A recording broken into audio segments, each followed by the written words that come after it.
203 games as coach of Melbourne with a winning strike rate of just shy of 55%, 111 wins, a draw, 91 losses, and they did win the premiership by 76 points here in Perth against the Bulldogs in 2021. There is the breaking news, and we're drilling down thanks to the Toolkit Depot's Father's Day sale is on now. We are going to be speaking with Tom Morris. He's going to join us. He's incredibly busy, as you can imagine. Channel 9 sports reporter, footy furnace, and Northcoast part-time and a big part of, should I say, with SEN. What's your thoughts on giving some thought over that? Well, it doesn't surprise me that he's not going to be coaching them next year. It surprised me in the timing, I guess, right now. And you do have to get ahead of the game, I guess, when you are looking for a new coach. If you're the first club looking for a new coach, then I guess the sooner you do it, the more chance you got of canvassing who's around and who you want.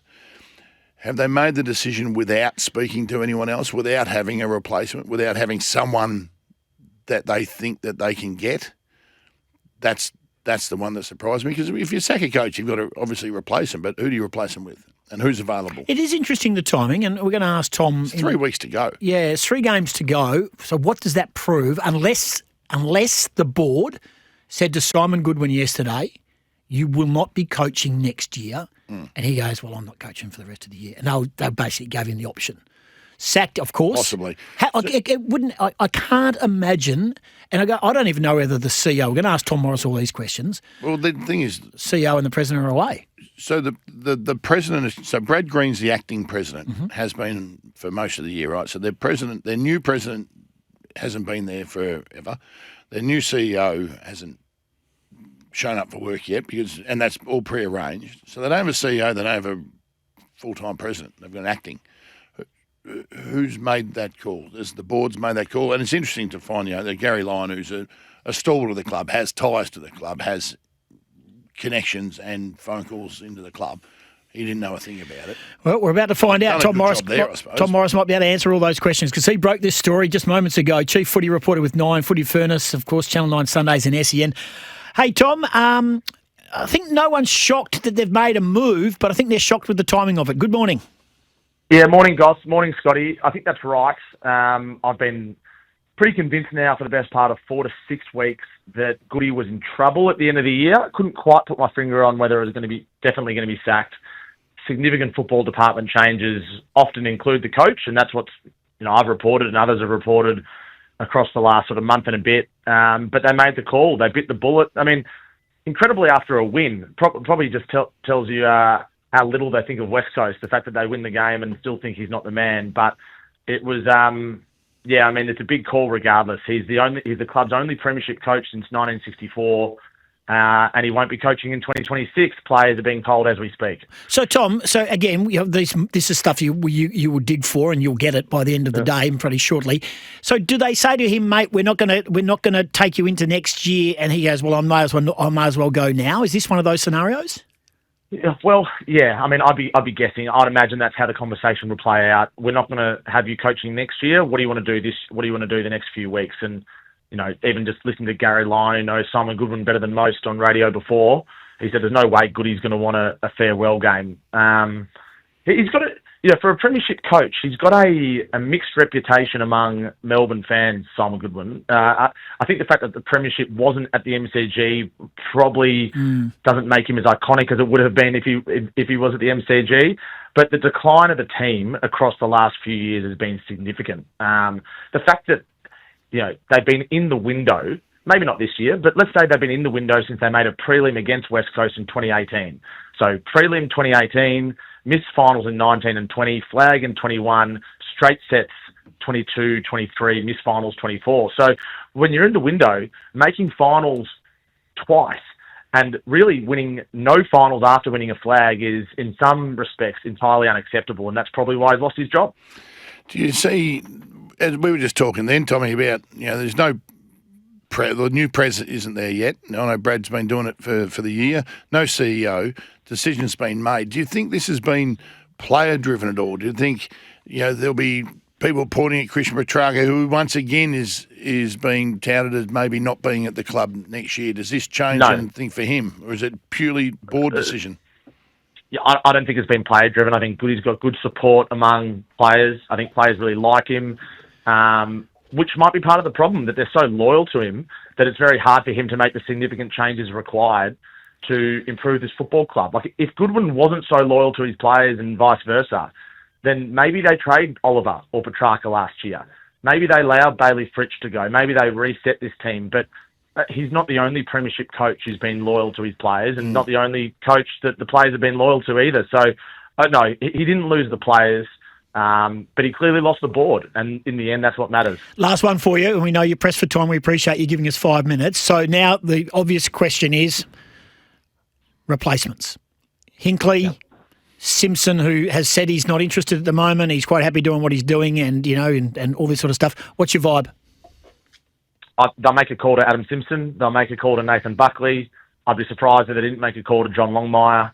And I think they'll probably scope the landscape to see who the best untried assistant is, whether it's Corey Enright, whether it's Brett Montgomery, whether it's any other of the assistant coaches across the league. So they'll make those calls, but I mean, the key here is they get the jump on Carlton. If Carlton decide to move on Michael Voss, then, Melbourne are now ahead of them, which is, I've got no doubt that's been part of the conversation. So you don't think they've got a coach in mind, that's why they've given Goodwin the flick? I don't think they have one coach in mind. I don't put it this way. I don't think they've got one coach who's given them a verbal, yep, I'm in if you sack Simon Goodwin. I think they'll go through a process, but no doubt you would have to have a short list already. Good on you, mate. Appreciate you taking our call. Well done, Tommy. Thanks, Scotty. There he is. Tom Morris, been flat out busy. You can hear it in his voice there. Chief Footy Reporter has broken the news that Simon Goodwin, Premiership coach of 2021, is gone. And that's going to focus on our mate, Adam Simpson, who sat here. Yeah. And, and the reports are that he's moved back to Melbourne. Those reports aren't true. A lot of people are already, being, funny with the comments and stuff. And some people are saying, take it to the bank, it will be him. Simo had this to say about Melbourne earlier in the year, sitting in that very chair, Scotty, where you are this morning. This is what he said. He had concerns about Melbourne and where they sat now and in the future.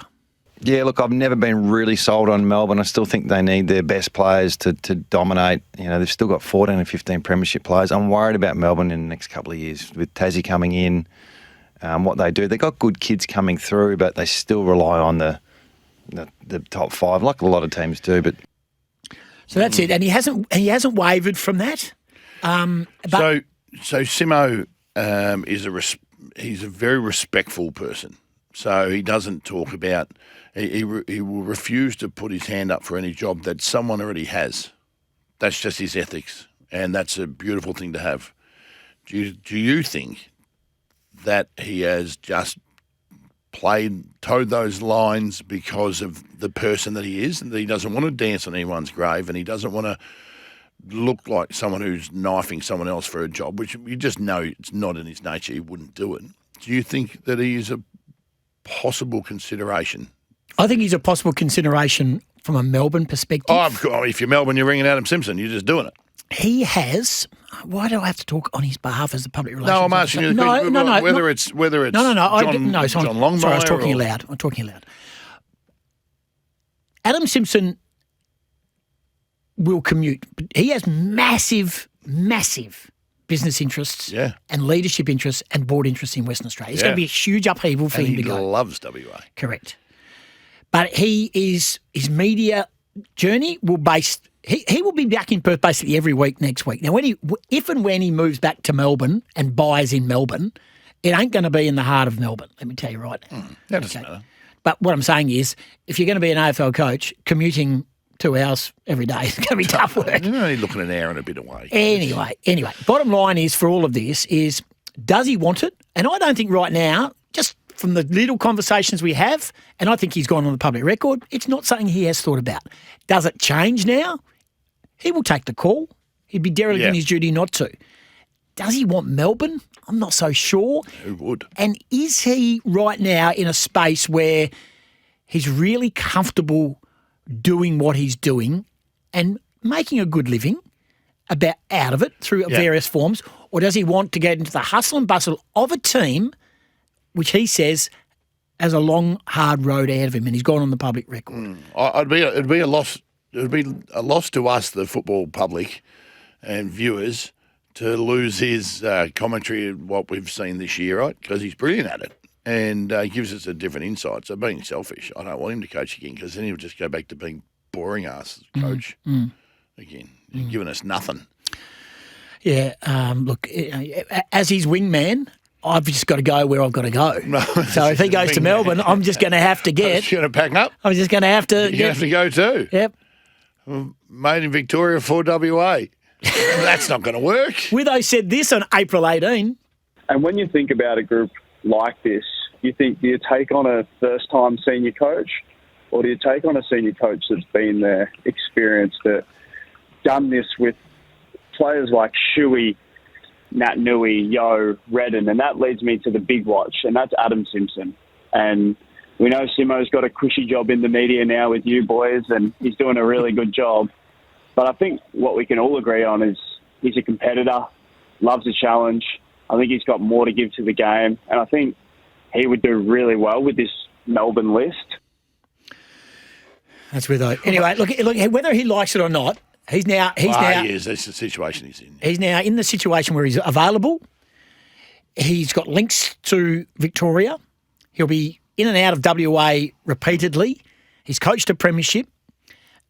He's probably in the age profile of a coach that's still got plenty to give. Yeah. Do you think now, so you're big on, right? Again, we're talking about Simo, we're talking about a mate, but we've got to talk about him now as a potential coach again, right? Yeah. So we're going to separate the bloke who's our mate. First of all, can I just say, I don't think he knew anything about this. Categorically. I'd probably agree with that. Categorically. Do you think that he should now make a comment, now make a statement? You're big on that. You're big on making statements, whether declaring yourself in or out or wrong or right. Do you think Adam Simpson, if he is not interested in coaching at all in 2026, should come out now and make a statement? No. On our show? No. What? No. On our show? No, I don't. I think he's commented enough about his situation. No, you're playing favourites. No. But you know the thing for Simo is, all right, and is that the fact that everyone's pointing to him is a great thing. Is a great thing because they know he can coach. Yep. They know he's a good coach. Yep. They know he's been a premiership coach. So it's actually, if we weren't talking about Simo being a possible replacement, that's a bit of a slap in the face. So I'm going to, if you are listening, brother, this is a compliment. Everything's a compliment that we're talking about you. It might annoy the living hell out of you for the next week or 2 weeks or 3 weeks. But if we weren't talking about you, then, I'll say this. His work in the media through SEN Breakfast, yes, through Gerard Whateley, yes, through his special comments with Fox and also with us, and his work on AFL G60 with Gary and Gerard, yes, has basically given the viewers and the listeners an idea of how good he is as a football analyst and the knowledge of the game. Yes, his last few years at West Coast were really tough. And there's a lot of people who had a lot of reasons, who have a lot of thoughts on, he packed up his bags, he was just going through the motions, he's only staying for the money. If you now have seen Adam Simpson's work inside media, and we've got to know him a lot closer personally, his knowledge and love and passion and professionalism about everything he does. He doesn't come in here like you with no preparation. He brings a pen in. Yeah, he doesn't have the ability to go ad hoc. No. He doesn't have He's a very structured man. Yeah. And okay, so he has got a leadership business, which is massive. And I can tell you, between you and me and the Gatepost, exploding. It has got some of the biggest leaders inside Western Australia in his portfolio. Yes. The 3 franchises of his takeaway food franchise, he doesn't stand there and hand out burgers, but he runs them. He runs the franchises. He is the only franchisee of that company in WA apart from Jack Cowan. Just on a side note, do you think he has the ability to offer gold cards? He does, doesn't he? He is the tightest bloke with money. He's tighter than Mick Malthouse and Jared Neesham combined. No, he is. He is. I'm telling you, he is. You know what? Until I see a gold card, I'm not going against him. All righty. Fair enough. His house is up for sale. In fact, it's going to be sold. Yes. And he will eventually commute. He will probably downsize in Perth and commute, like he has all year. Find him something? He's going to... If You've got a horse property in Bullsbrook. So Nikki's keen to move to the Bullsbrook she can property. buy more dogs. Yeah, exactly. She loves dogs. She does love dogs. Yeah. And she loves donkeys. More than Simo. She wants a donkey as well. And I said, well, you're married one, so you might as well get a real one with 4 legs. All righty. 13 12 55. Let our listeners off the chain right here. So lots of Especially this. coach the D's. Lots of this. I watch the game differently now due to Simo's knowledge. Love it. Yep. Sean, Freo. There's so many people that'll be disappointed if he coaches again because he's not won't be giving us his insights. But okay, I'm going to ask you the question, right? Everyone's saying we should call Adam. We have messaged Adam, and he is walking the dogs in Peppermint Grove as we speak. And you know what? He's got 5 of them. And it's not an easy thing to take a call while you're walking 5 of them. A couple of them at your house. Why would you sell the franchise, Tom? He's absolutely raking it in. Seriously, he's not going to just turn it over to coach Melbourne. Why would you do that? No, just keep them forever. He had the franchises while he was coaching at West Coast. The gold card would be good. I love this. Sean from Freo, I watch the game differently now due to Simo's knowledge, which you just said. But that for me, as you've just said, that sort of is the common theme we're getting from a lot of people on our text. And they're seeing the real Simo, as I said, not the boring ass coach who gives you nothing. Josh says, Simo has repeatedly commented about Melbourne's list and its profile and where it's heading. I'd be very surprised if he took the Melbourne job. Josh from Maida Vale. Very good point you make. He has met with Brad Grant. I tell you what the story will be this morning over there in Melbourne is my beautiful friend, my lifelong friend of the industry is Katie Price. Yes, partner of. Who was the partner of Brad Green. She didn't break the story. Channel 10 didn't get the story. She's in trouble. Oh, what? So have they done? She's walked past the biggest story in Melbourne. I'm only joking. The thing is, though. Oh, jingo. I know, tough position to be in, my dude. Yeah, well, no, if she broke the story, then there'd be all sorts of, she'd be more trouble. Very true. They've done, so club legends didn't know that it was happening, but journalists found out that it was happening in Tom. So that's a big problem straight away as well. It only takes one. Oh, no. Yeah, one person. It only takes one third-string media department member to go. Wants to feel important. We've all got contacts inside footy clubs. Well, mine have all dried up a little bit more recently. Did Goody lose his job because they beat West Coast by under 100 points? Oh, Mike. All of a sudden, Fremantle fans have got comedic value all of a sudden. West Coast because Melbourne sacked their coach. Oh, that's poor. Mind you, I did start off with, when was the last time the coach won a game by 83 points and lost his job about 3 days later? Does Simo get angry that Goss gives away all his personal details about his private life and houses and stuff? If Goss didn't bring it up, nobody would know he was selling his house. Oh, really? Really? Really, 359? Really? Really? Where have you been, 359? Last week. Oh, boy. Aaron and Cardinia reckons Simo should be the Eagles' next coach. We were going to get the Ox on, Tommy. We were absolutely getting him on, but unfortunately his timing, he's having major eye surgery where he's taking his blue eye out and his red eye out, and he's actually meeting... What are you going to grey? Well, my mail is he's put his hat in the ring to coach. And he thinks it's a bit too raw. Bring back some old school feedback and coaching. It's a bit too raw. Yes. All righty, so there it is. Just repeating the news. After a premiership in 2021, 200 games, an 83-point win on the weekend, Simon Goodwin is out as coach of Melbourne, broken by Tom Morris. Mark Duffield in after 8 o'clock with mornings. Well, there's a lead story right there now, Duff. It's nice at this time of day. You're about to come in to think, how are we going to shape the day? And all of a sudden, they present you with a lead story. Good I was morning. driving up and heard the and I'm thinking, oh, hello, what's this going to be? Like listening to you guys. And then you broke it and I nearly drove off the road and I'm going, oh, jeebus, what am I going to do? There goes the editorial, rip that one up, start again. What's your vibe?